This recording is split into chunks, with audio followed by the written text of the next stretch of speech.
Господи Исусе Христе, Сине Божий, помилуй меня грешного. Сина и Светлия Дух, Амин. Возлюбени во Христа Бога, братья и сестри, денеска Светата Црква Божја го празнува чудото што се случи во Константинопол, царскиот град, во кое што светиот воин Божи, великомаченикот Теодор Тирон, сотвори големо чудо. Станува збор за крајот на 5. век, време во кое што големиот христијански император Теодоси веќе не е на историска сцена, а на негово место доаѓа Јулијан, отстапник, апостата, наречен бидејќи се откажа од Христа, Господа и христијанската философија на живење и се потрудил налик на нашиве времења, што сега ги живееме, да го врати духот на античкото паганство, на грчката паганска религија. И за таа цел на почетокот не бирал начини на вршење присила врз христијаните да се откажат од Христа Господ.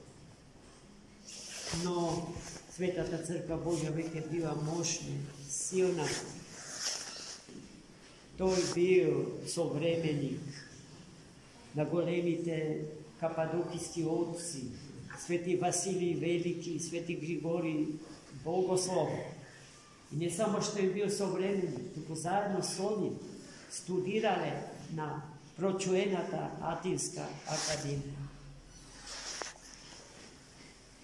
И многу архиереи на Светата Црква Божја, презвитери, монаси, го следеле курсот на светите апостоли и најсветите во црквата, поради што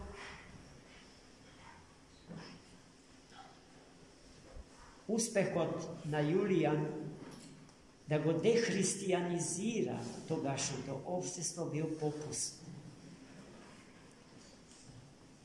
Што можеби не ке можеме да кажеме за истото сега во западните предели на христијанство. И бидејќи веќе не можел да врши отворено насилство врз христијаните, тој смислувал лукави методи како да ги присили да принесуваат жртви на идоли. Еден од најлукавите методи бил следниот. На градоначалникот на тогашно Константинопол му заповедал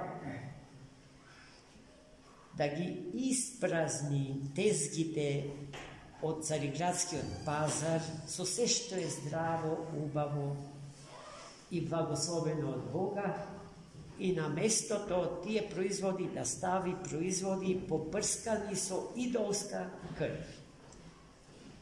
За христијаните, знаеки или не знаеки, милом или силом, да земат учество во празнувањето, култното празнување на паганските божества.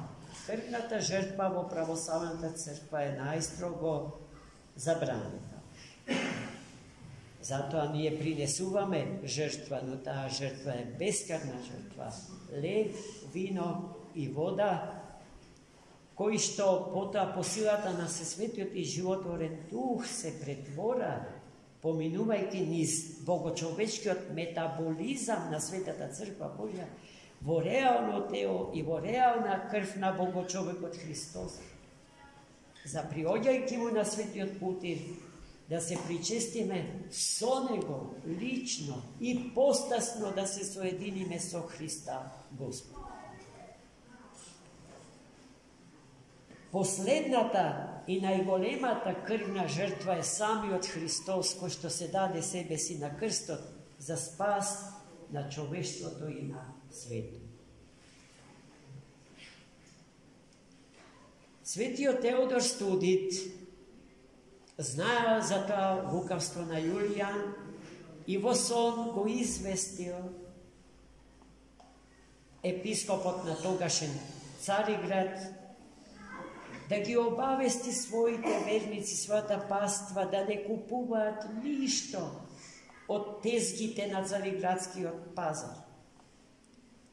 А владиката го прашал, а што ќе им дадеме во замена за тоа што ќе им биде одземено?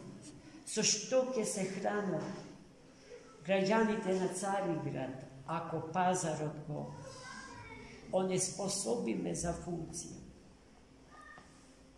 Тој, Свети Теодор му рекол, ќе сварите жито, коливо, варено жито, по црквено-словенски коливо, и со коливото ќе ги храните христијаните во тој веќе тогаш милионски град.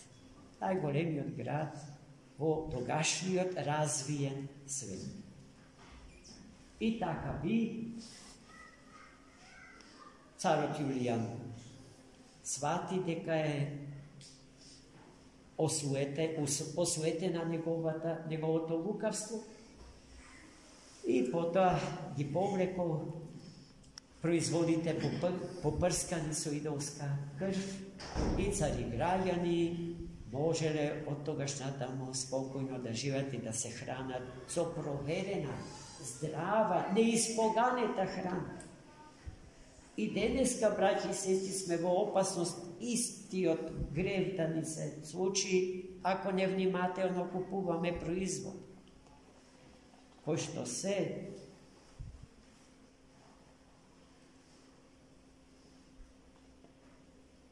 врз кој што се чита молитва за курбан, а курбанот е крвна жртва. Тоа треба да го знаете, да сте внимателни, да не купувате се и се што.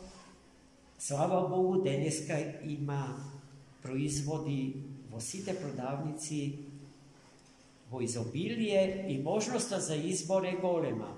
Значи, можеме да го избереме тоа што е најкорисно не само за нашите тела, туку и за нашите души. Денеска исто така се слават и 40 маченици од Севастија. Всушност, нивниот празник беше вчера. Но, затоа што празникот на светите 40 маченици падна во првиот петок од првата седмица на постот, Светата црква благослови нивното празнување да се помести за еден ден, за денеска. Во било кој друг петок, од било која друга седмица во Великите пости да паднеше овој празник, неќе имаше такво поместување. Јас лично не знаев за таа одлука и на сите мои духовни чеда им благословував вчера да употребуваат храна спремена на маса. Многу мои духовни чеда се возбудија, се вознемирија и нивните реакции беа непримерени. А и за тоа бев крив јас. Зашто денеска чувствам потреба да им се извинам и да побарам кошка вода.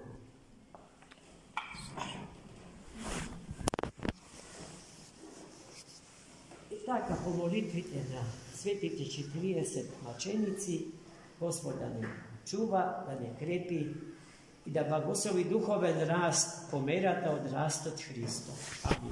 Амин.